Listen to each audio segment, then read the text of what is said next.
Video, we're going to review for the Algebra 2 EOYA. Make sure that you get ready by opening the guided notes in Class Kick or have a pen and paper ready to follow along.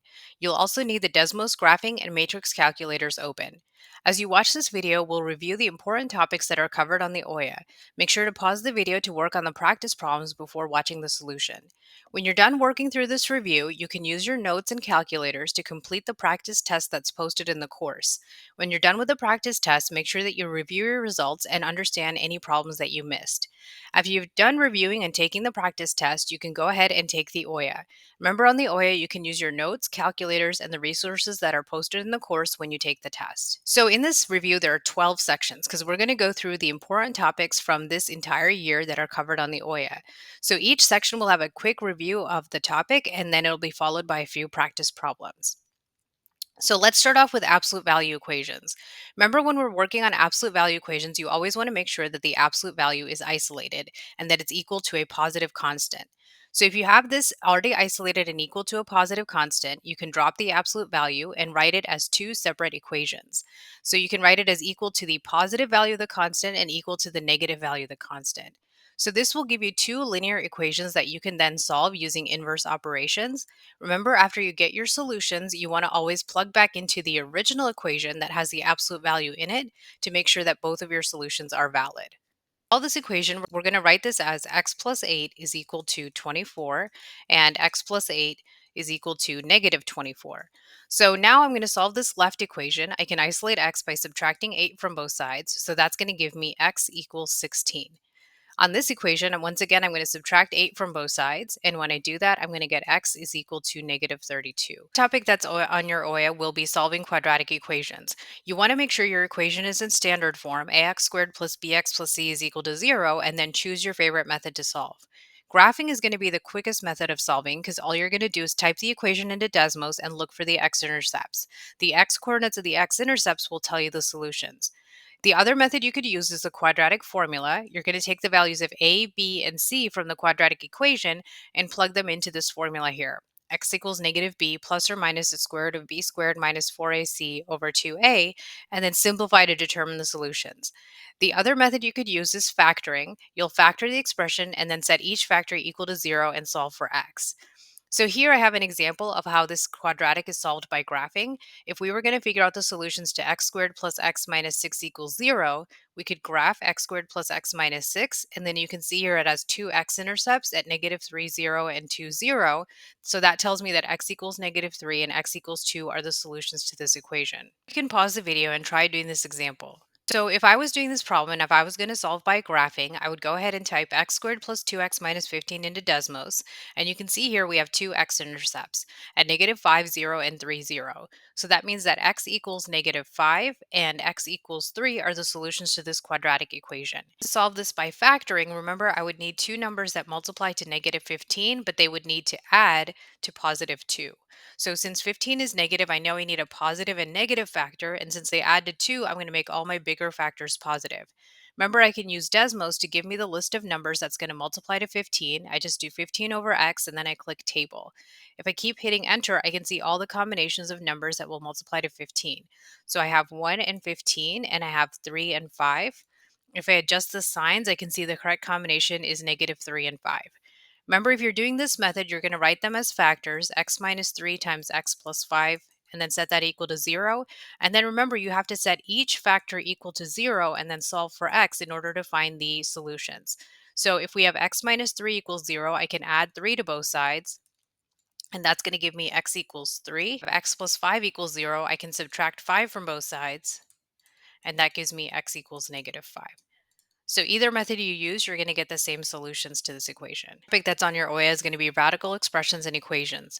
So the first part of this is simplifying radicals. Remember, when we simplify radicals, we work with the coefficients and the variables separately. So here I'm going to separate out the cube root of 192, and then I'm going to work with the cube root of x to the 8th separately. When I look at the cube root of 192, I'm going to look at the biggest nth root, so in this case, the biggest third root that can be factored out of 192. In this case, that's going to be the third root of 64. And so that's going to leave me with 3, right? Because 64 times 3 is 192. So I'm going to take the cube root of 64 since that's a perfect cube. So I'm going to have 4 times the cube root of 3. When I simplify the variables, I'm going to look at that exponent and try to find the biggest number that's a multiple of this index, which is 3, that can be factored out of the exponent. So the x to the 8th, I'm going to rewrite as x to the 6th times x squared, because remember the product property tells me I can add these exponents when I'm multiplying them. So 6 plus 2 is going to give me 8. So when I take the third root of x to the 6th, all I'm doing is dividing 6 by 3. That gives me x squared, and this leaves the cube root of x squared under the root. When I write my final answer, I'm going to put all the terms that are on the outside, so 4 and x squared, I'm going to put them together outside the radical, and then this 3 and this x squared will stay under the cube root. So that's how I get the solution, 4x squared times the cube root of 3x squared. Another part of this topic is solving radical equations. So remember, when we have radical equations, we want to isolate the radical. And then once we have the radical isolated, we're going to raise the entire equation to the power that is equal to the index of the radical. So in this example, you see both sides are raised to the power of 3. So once you do that, you actually will get rid of the radical and you can just work with what's on the inside. So you have x plus 1 equals 64. And now you can solve this equation to get x equals 63. So now you can go ahead and pause the video and try working on these practice questions. So this first problem, it wants us to simplify the fourth root of 128 x to the 5th y to the 12th. So I'm going to use our strategy of going ahead and separating this out. So we have the fourth root of 128, the fourth root of x to the 5th, and the fourth root of y to the 12th. So the fourth root of 128, I want to figure out of these fourth roots, what will evenly divide 128. So I'm going to go to my chart and I'm only going to look at the numbers that are less than 128. So you see I have 16 and 81 basically. I can use Desmos to help me out with this. I'm going to do 128 over x, and then I'm going to create my table. And then what I can do is I can type in these numbers. So I can type in 16 and I can type in 81. And you see that's going to tell me which one is going to evenly divide 128. So 16 and 8 is going to be the correct combination. So I'm going to rewrite this now as the fourth root of 16 times the fourth root of 8. I can go ahead and simplify. So I know from my chart that the fourth root of 16 is 2. So I can write this as 2 times the fourth root of 8. So now let's work with the variables. So when I look at x to the 5th, I'm going to think about what's the biggest number less than 5 that's evenly divisible by 4. Well, that's just going to be 4, right? So I have the fourth root of x to the 4th, and then I'm also going to have the fourth root of x to the 1 because 4 plus 1 is equal to 5. The fourth root of x to the 4th I can simplify because 4 is divisible by 4. That's just going to be 1. So I'm going to have x, and then I'll still have that fourth root of x under my radical symbol. If I look at fourth root of y to the 12th, 12 is divisible by 4. So I'm just going to do 12 divided by 4, and that's going to simplify to y cubed. Now I'm going to gather up all my terms that are outside my radical. So I have 2x y cubed. So that's going to go on the outside. And then I have the fourth root of everything that's still under the root. So I have this 8 and I have this x. So 8x is going to stay under my radical symbol. So this is now my fully simplified answer. Here on the right side, we're solving a cube root equation. So remember, we're going to raise everything to the power that equals the index.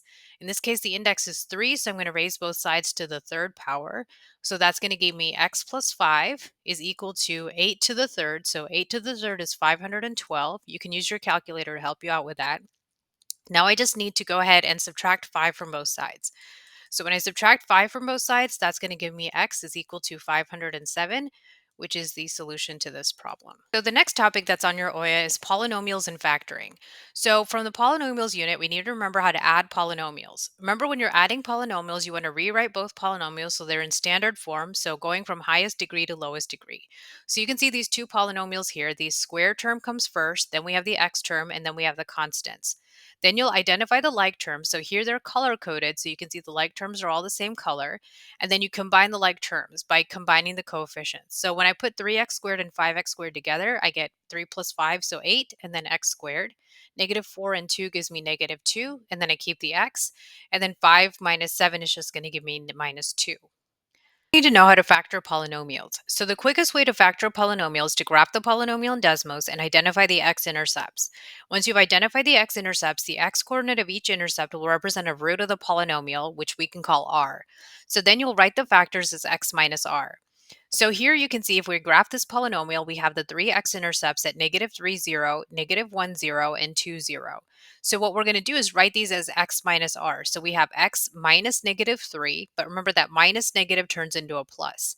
And then we have x minus -1, but that minus negative will turn into a plus. And then finally, we have x minus 2. So that gives us our three factors, which are x plus 3, x plus 1, and x minus 2. Another topic that's on the EOYA is factoring the sum or difference of cubes. Remember, to use this property, you're going to have to take the cube root of the first and last terms in order to identify the values of a and b. So here we're factoring x cubed minus 64. We can take the cube root of x cubed, that's going to give us x, and then the cube root of 64, that's going to give us 4. And then you want to use the correct factoring pattern. So if you have a subtraction sign here, you're going to use the difference of cubes factoring pattern. If you had a plus sign, you would use the sum of cubes. So you're just going to plug in now to this formula. So a minus b times a squared plus ab plus b squared. So I plug in what I have here for a and b, x and 4. So I get x minus 4 times x squared plus 4x plus 16 when I simplify this. You can pause the video and try working on these practice questions. So in this first problem, I'm going to start off by rewriting both of these polynomials in standard form. So going from highest degree to lowest degree. And when I do this, I'm going to keep the sign that's in the front of the term with it. So I have negative 5x cubed minus 7x squared plus 7 as my first polynomial. And then for my second polynomial, I have negative 6x cubed plus 8x squared plus 8. Now I'm going to go ahead and add these together by combining like terms. So let's identify the like terms. I have negative 5x cubed and negative 6x cubed. So I'm going to put them together, negative 5x cubed and then minus 6x cubed. Then I'm going to put together the negative 7x squared and the plus 8x squared. So I'm going to put those terms together. I'm going to put together the constant terms, 7 and 8. So let's write them together, plus 7 and plus 8. So now when I add these together, I'm going to combine the coefficients. So negative 5 minus 6 gives me negative 11x cubed. Minus 7x squared plus 8x squared is going to be 1x squared. And then plus 7 plus 8 is going to be plus 15. So I can just write this a little bit more simply by dropping that coefficient of 1 and just writing this as negative 11x cubed plus x squared plus 15. And that's going to be my final answer. The next question wants us to factor x cubed plus 2x squared minus 35x. So what I'm going to do on this problem is I'm going to go ahead and graph it in Desmos and identify those x-intercepts. So you can see here I have three x-intercepts at negative 5, 0, 0, 0, and 7, 0. So that means my r values are going to be r equals negative 5, r equals 0, and r equals 7. So I'm just going to write these now as factors. So I'm going to do x minus negative 5. Well, that minus negative will become an x plus 5. Then I have x minus 0. Well, x minus 0 is just x. And then my final factor, I have x minus 7. So I have now three factors that I can just write together. I'm going to put the x in front, and then I'm going to write this as x times x plus 5 times x minus 7. And that is now the fully factored form of this polynomial. If you want to check your answer, you can multiply these factors together and verify that it does in fact give you this polynomial. On this last question, it wants us to factor 27x cubed plus 8. So this is going to be a sum of cubes. So the first term, remember, that's going to represent a cubed, and the second term is going to be b cubed. So if a cubed is equal to 27x cubed, I said a is equal to the cube root of 27x cubed. So the cube root of 27 is 3. The cube root of x cubed is just going to be x, so that means a is 3x. Now I know that b cubed is equal to 8, so that means that b is going to equal the cube root of 8, which is equal to 2. So now I have a and b. I can just plug into this formula I have down here. So I have a plus b, 3x plus 2, times, and then my first term is going to be a squared, so 3x squared, then minus ab, so minus 3x times 2, and then plus b squared, so plus 2 squared. So now let's just simplify this. We have 3x plus 2 times 3x squared is going to be 9x squared, because remember the square goes to both of these, 3 and x. And then 3x times 2 is going to be minus 6x, and then 2 squared is going to give me plus 4. So this is now the fully factored form of 27x cubed plus 8. The topic is going to be exponential functions and equations. So the first part of this is exponential growth or decay. And what we can do is model a real-life situation using a growth or decay formula. So remember, the equation is y equals a times 1 plus or minus r to the t. If we see a word like increasing, we're going to use the growth formula and use a plus sign right here. If we see words like decreasing, what we're going to do is use the decay formula and use a minus sign right here. Remember that the R in the problem represents the rate of change, and you have to change the percentage to a decimal. You can also see that A is going to be the initial value of whatever we're describing in the problem. So if a student buys a computer worth $500 and its value decreases by 4% each year, here's how we could go about writing the equation that models the value of the computer after t years. We'd use the decay version of the formula because you can see here it says decreasing. So we're going to have 1 minus r. That 4% we need to convert to a decimal by moving it to the left 2 places. So that's going to give us 0.04. And then the starting value is going to be a. So in this case, that's 500. So we have 500 times 1 minus 0.04 to the t. And then when we simplify this, all I'm going to do is do 1 minus 0.04, and that's going to give me 0.96. So this formula will now be y equals 500 times 0.96 to the t. So another part of this is to solve exponential equations using logarithms. So say we're solving 4 to the x equals 75. We're going to start off by isolating the exponential term. So here it's already isolated. And then you take the common log of both sides. So when you take the log of both sides, remember you can use that power property to take that exponent, which is x, and bring it down in front. So that's going to give us x log 4 equals log of 75. Remember, the log of 4 is just a number, so we can divide both sides by the log of 4 in order to isolate x. So that means that x is going to be equal to the log of 75 divided by the log of 4, and then we can use Desmos to approximate this as a decimal, which is 3.1144. So now you can pause the video and go ahead and try these practice questions on your own. First question, it says John buys a pair of limited edition sneakers for $250. The value of the sneakers is expected to increase by 7% each year. Write an equation that can be used to determine the value of sneakers after t years. So here, let's look at the important information. We have the starting value, which is 250. It says increases by 7% each year. And let's go ahead and think about how to write this equation. So since it says increasing, I'm going to use the growth formula, which is y equals a times 1 plus r to the t. So the value of a is going to be the starting value, which is 250. We know that r is how much it's increasing, so that's going to be 7%, but I need to convert that to a decimal by moving it to the left 2 places. So let's plug everything into this formula. We have y equals 250 times 1 plus 0.07 to the t. And I'm not just going to leave it like that. I'm just going to go ahead and combine that 1 and that 0.07. So I have 250 times 1.07 to the t, and that's the equation that we can use to determine the value of the sneakers. Problem, we want to solve 7 to the x equals 85. So we can go ahead and solve by taking the log of both sides. So we have the log of 7 to the x equals the log of 85. So remember, we can use the power property to go ahead and bring this exponent down. So we have x log 7 equals the log of 85. So now to solve for x, we're going to go ahead and divide both sides by the log of 7. And when we do that, the log of 7 is going to cancel on this side. So we have x equals the log of 85 divided by the log of 7. And so now we can approximate this using Desmos. I'm just going to go ahead and go over here and type log of 85 and then divided by log of 7. And you can see here that gives me a decimal. So I'm just going to go ahead and round that to 4 places. I have 2.2831. The topic is going to be finding inverses. So suppose we want to find the inverse of f of x equals the cube root of x plus 2 minus 1. So I'm going to start off by replacing f of x with y. And then what I'm going to do is switch x and y in this equation. So once I switch x and y, I'm going to work on solving for y, and I'm going to work my way from the outside in. So here I'm going to start off by adding 1 to both sides. And now that I have the root isolated, I'm going to go ahead and raise both sides of the equation to a power that equals the index of the root. So in this case, the index is 3, so I'm going to raise both sides of this equation to the third power. When I do that, I'm going to get rid of that radical, and so now all I need to do to solve for y is subtract 2 from both sides.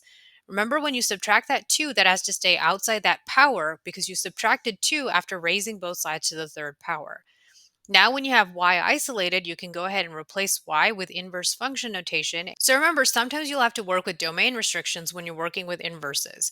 Remember, that applies to quadratics because we do that to ensure that the inverse is a function. So the easiest way to determine the domain restriction of a quadratic is to graph the parabola and find the vertex. You can restrict the domain by finding the vertex and looking for its x-coordinate. You're going to set the x values greater than or equal to the x-coordinate of the vertex, and that's going to cut your parabola in half so that you can ensure the inverse is a function.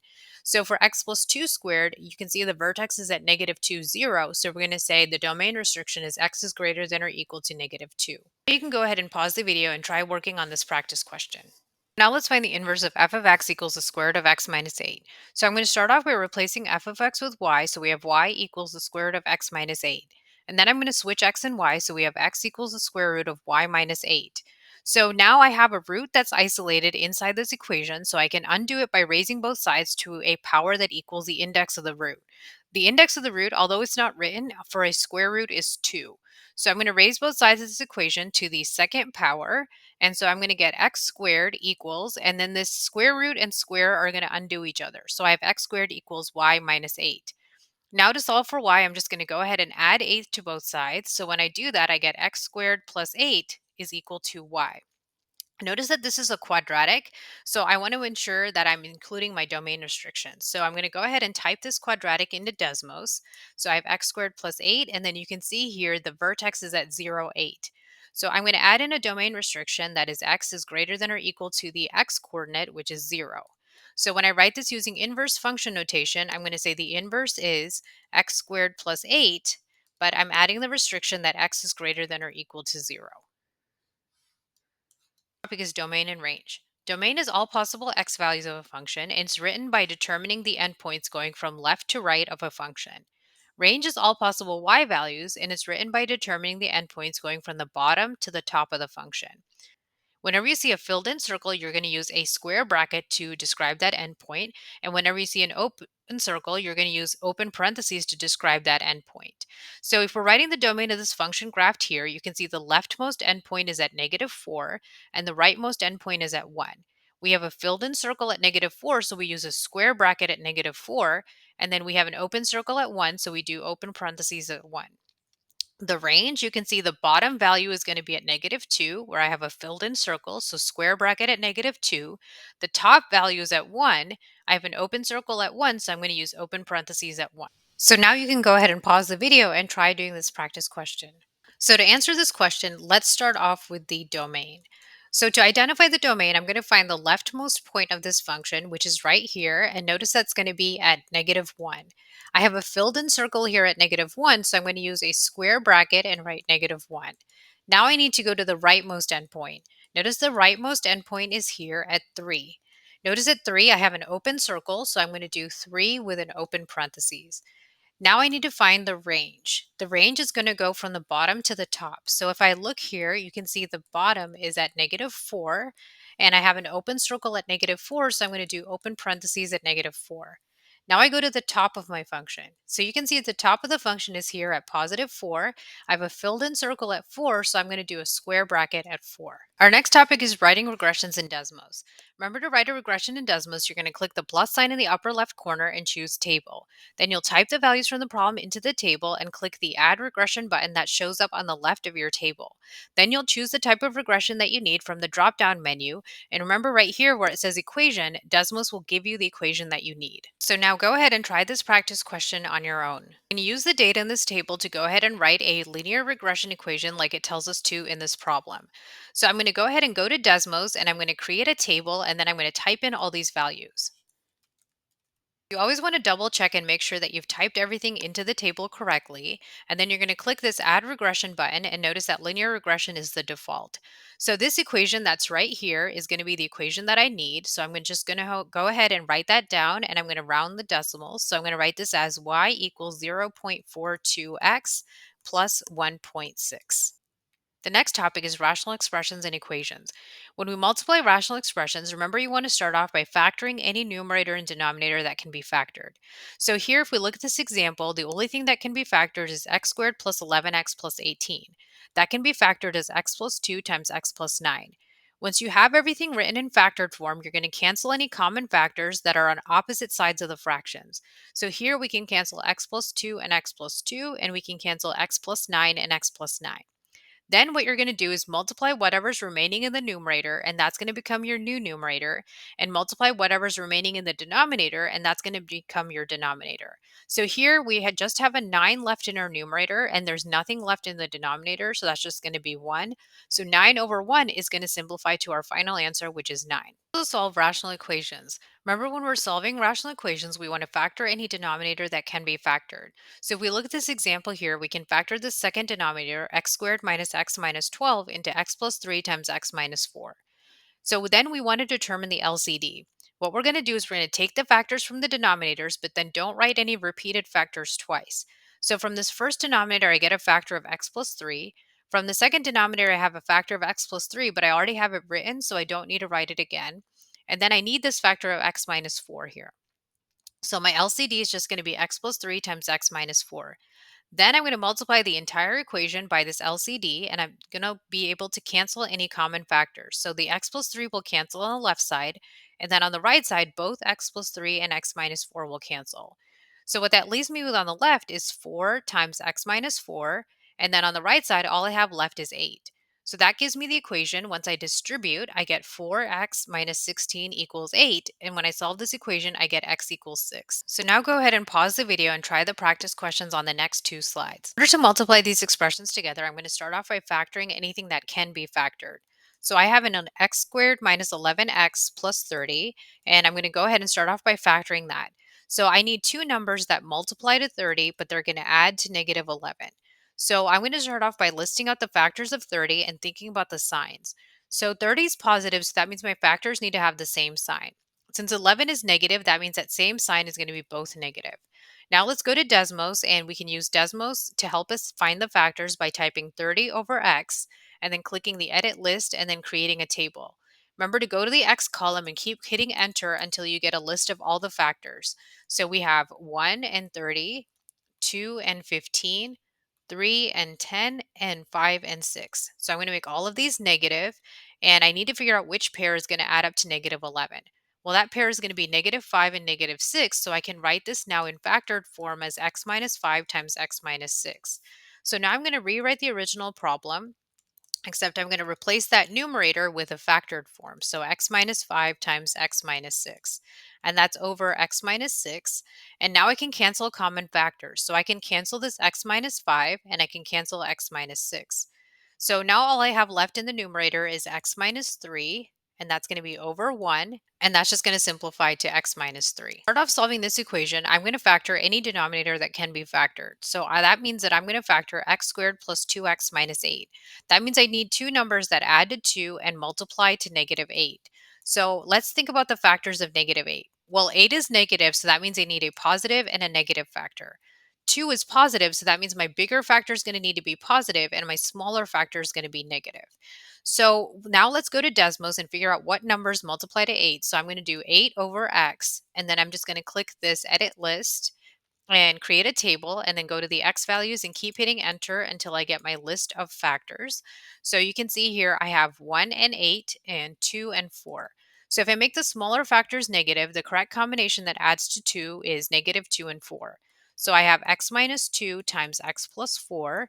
And now I'm just going to go ahead and figure out the LCD after I rewrite this in factored form. So I have 1 over minus 2 equals 4 over x minus 2 times x plus 4. So now to find the LCD, I'm just going to take my factors from the denominator. So I have an x minus 2 from my first denominator. I already have x minus 2, so I'm not going to write it again, but then I need this x plus 4 also in my LCD. So now I'm going to multiply every term in this equation by that LCD, and I'm going to cancel any common factors. So I have this on the left side, and then on the right side, I'm going to also multiply by the LCD.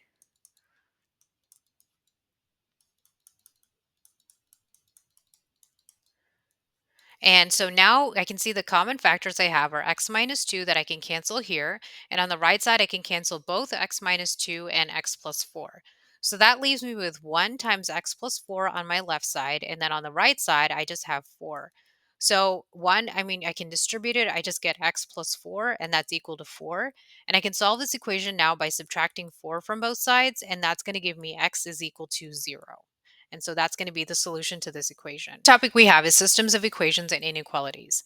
So to solve a system of equations, the fastest way is to use matrices. You want to make sure that all your equations are in standard form, so x, y, and z on the left side and the constant terms on the right. You want to make sure you know the coefficients of all the variables. Remember, if there's no coefficient in for a variable, like you can see x in the second equation, that means that variable has a coefficient of 1. So what I would do is I would go ahead and add in those coefficients of 1 before setting up my matrix. When you write your matrix, each row is going to represent one equation. And you're going to write out the coefficients of x, y, and z, and then write the constant terms. Remember, this is going to create a matrix where column 1 is going to have all the coefficients of x, column 2 will have all the coefficients of y, column 3 will have all the coefficients of z, and then column 4 will be all of your constant terms. You need to create a new matrix in the Desmos matrix calculator and adjust the dimensions to 3 rows and 4 columns. Then you'll type this matrix into your Desmos calculator, and remember you're going to use RREF on that matrix in order to find the solutions. Remember, this last column right here will represent the solutions as long as this left side looks like 1, 0, 0, 0, 1, 0, and 0, 0, 1. So here we would take this matrix and write the solution as -3, -4, -5 because we need to represent our solution as an ordered triple. The topic we have is systems of inequalities. To solve a system of inequalities by graphing, the best method to use is to grab a blank coordinate grid. Then you want to create a sketch of each inequality using the slope and y-intercept. Because remember, in y equals mx plus b, the value of m is the slope and the value of b is the y-intercept. So for example, if I was graphing this inequality y is less than 4x minus 1, I would go to -1 right here and put my y-intercept, and then I would count up 4 over 1 and put my next point. Then I could connect these 2 points to form the boundary line of this inequality. You're going to just use Desmos to help you determine where you should shade and whether the line should be dashed or solid. So if I look at this in Desmos, it would show me that I have a dashed line and I'm going to shade to the right. You're going to repeat this process for all inequalities in your system. For y is greater than or equal to -2x plus 3, I would find the y-intercept at +3, and then I'd count slope, which is down 2 over 1. Then I can see that because of the greater than or equal to, it's going to be a solid line, and I'm going to shade above the graph, so shade this direction. And then y is greater than 1 is one of our special lines. That's going to be a horizontal line through y equals 1. Since it's a greater than sign, I'm going to use a dashed line, and also I'm going to shade above. And then you're going to find the region where the shading overlaps. Then erase all the other shading, and then you're going to match the answer choice to the sketch you created. Now go ahead and pause the video and try the practice questions on the next 2 slides. For the system of equations, I want to first make sure I know the coefficients of all my variables. So wherever there's no 1, I'm going to go ahead and add those 1s in. And then let's go ahead and write out the matrix before we enter it into Desmos. So for the first equation, I get my coefficients, so 2, -1, 6, and then -26. So let's go ahead and write that. 2, -1, 6, and -26. And then from my second equation, I have -2, 3, -3, and 9. So let's write those out. -2, 3, -3, and 9. And then from the third equation, I have 1, 1, -5, and 5. So I just write those out. 1, 1, -5, and 5. So this now creates a 3 by 4 matrix that I can go ahead and create in Desmos. So I'm going to do new matrix and adjust to 3 rows and 4 columns. And then I'm going to type in all these values. So once I have everything typed in Desmos, I just want to make sure that it matches the matrix I have written out. And then I go ahead and click enter. And then I click RREF and matrix A. And you can see this last column is giving me the solutions, which I'm going to go ahead and write as an ordered triple. I have -6, -4, and -3. Now I'm going to try determining which graph correctly represents the solution to this system of inequalities. So what I'm going to do is I'm going to start off by creating a sketch of the system. So now I'm going to try determining which graph correctly represents the solution to this system of inequalities. So I'm going to solve this problem by creating a sketch of this system for myself and then matching it to the correct answer choice. So what I'm going to do here is remember that each inequality represents y equals mx plus b, where b is the y-intercept and m is the slope. Remember, the slope m is going to represent rise over run. So let's go ahead and figure out how to graph these inequalities. So the first one is going to be y is greater than 4x minus 2. So the y-intercept is at -2, and the value of m is 4. So remember, that's 4 over 1. So I'm going to go up 1, 2, 3, 4, and then to the right 1. I'm going to use Desmos now to help me figure out the type of boundary line I have and also where the shading is supposed to go. So I'm going to type y is greater than 4x minus 2. And so you can see the shading is to the left, and also I have a dashed boundary line. So I'm just going to create a sketch. So this sketch doesn't have to be perfect. It just has to give you an idea of where the shading is and what the boundary line is supposed to look like. So now in a different color, I'm going to work on the second inequality. So I'm going to go ahead and graph now y is less than or equal to x minus 1.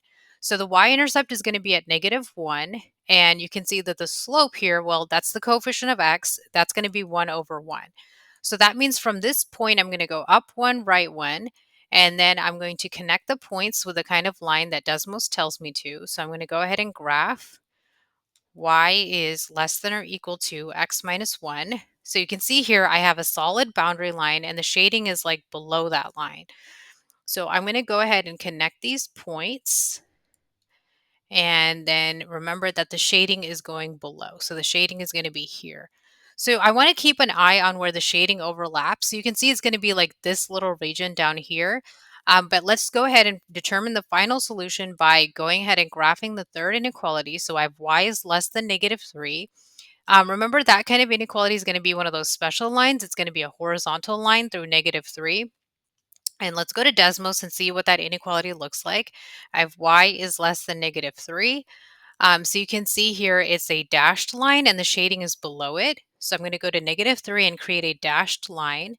Okay, and then I'm going to shade below. So when I shade below, I have this region right here for my shading. But you can see I want to focus in when I'm looking at the solution on the region where I have purple, green, and blue shading. So you can see that's going to be this little region down here in the bottom corner. That's where I have shading from all three inequalities. So you can go ahead and like erase any extra shading that you have because that's going to help you match to the correct answer choice. So I'm going to erase all this extra shading. And so that way my graph is going to look like my answer choices. Okay. So you can see here now the correct answer choice is B because the lines are correct, right? I have a dashed line where there need to be dashed lines, and I have a solid line where I need a solid line. Also, the shading is going to match up correctly. You can graph these inequalities in Desmos as a system, but it gets kind of difficult to see the shaded region sometimes because Desmos won't erase. So we have y is greater than 4x minus 2. We have y is less than or equal to x minus 1. Okay, so you can start to see the overlap is right here where we have purple and green. And then I'm going to graph the third inequality, y is less than -3. And you can see now the region where all three overlap is down here. But like I said, it gets a little bit confusing because Desmos doesn't erase all of this extra shading. Next topic is quadratic functions. We can write equations of parabolas that open up or down given a vertex and a point. So remember, to write an equation in vertex form, you need to know the values of a, h, and k. When you're given a vertex, the coordinates of the vertex represent h and k, and when you're given a point, the coordinates of the point represent x and y. So what we can do is take these values of h, k, x, and y and substitute into y equals a times x minus h squared plus k. Then we can use simplification and inverse operations to go ahead and solve this equation to determine the value of a. Once you have the values of a, h, and k, you can plug those into y equals a times x minus h squared plus k and write the equation of the parabola. We can also convert equations from standard form to vertex form. Remember, the quickest way to do this is to graph the parabola in Desmos and locate the vertex. The coordinates of the vertex will represent h and k, and then remember the value of a that you need to write the equation will be given from the original equation. The coefficient of the x squared term will represent a, and remember if there's no coefficient, that coefficient is going to be 1. Then you can plug the values of a, h, and k into y equals a times x minus h squared plus k, and then simplify in order to write the equation of the parabola. So now you can pause the video and try working on these practice questions. This question says, write the equation of the parabola that opens up, has a vertex at 1, 6, and passes through the point 3, 14. Remember, the vertex is going to represent hk, and the point is going to represent xy. So we're just going to plug these values into y equals a times x minus h squared plus k. So that's going to give me 14 equals a times 3 minus h, which is 1, squared, plus k, which is 6. So 14 equals a times 3 minus 1 is 2. So I have 2 squared plus 6. So that's going to be 14 equals 4a plus 6. So now I can just solve by subtracting 6 from both sides. So I have 8 equals 4a, and then I can divide both sides by 4, so I get 2 equals a. So now I have a value of a, and I also know that h is 1 and then k is 6. So I'm going to substitute these values back into y equals a times x minus h squared plus k to write my equation. So I have y equals 2 times x minus 1 squared plus 6. And that's the equation of this parabola. Remember, you can graph it in Desmos to verify that it does have a vertex at 1, 6 and passes through the point 314. So in this problem, it says to write the quadratic function f of x equals x squared minus 10x plus 3 in vertex form. So I'm going to start off by graphing this parabola in Desmos. So I have x squared minus 10x plus 3. So now you can see here the parabola.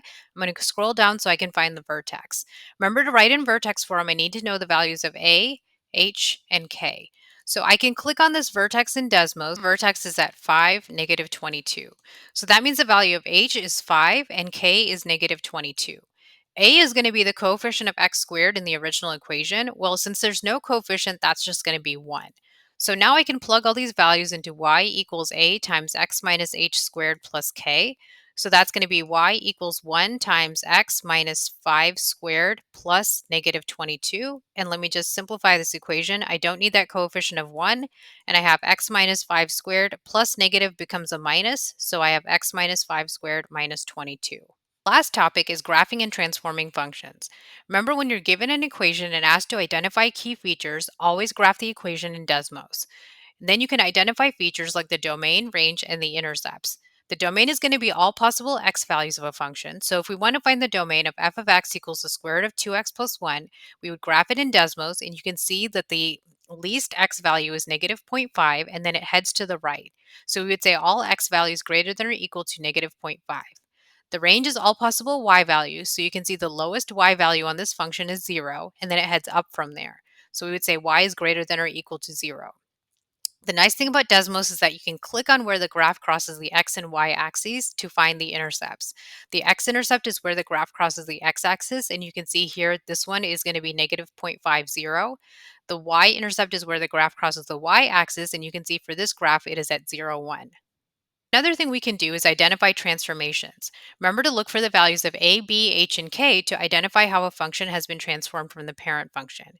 Remember that a value of a will represent a vertical stretch or compression, b will be a horizontal stretch or compression, x plus or minus h represents a shift left or right, and then k represents a shift up or down.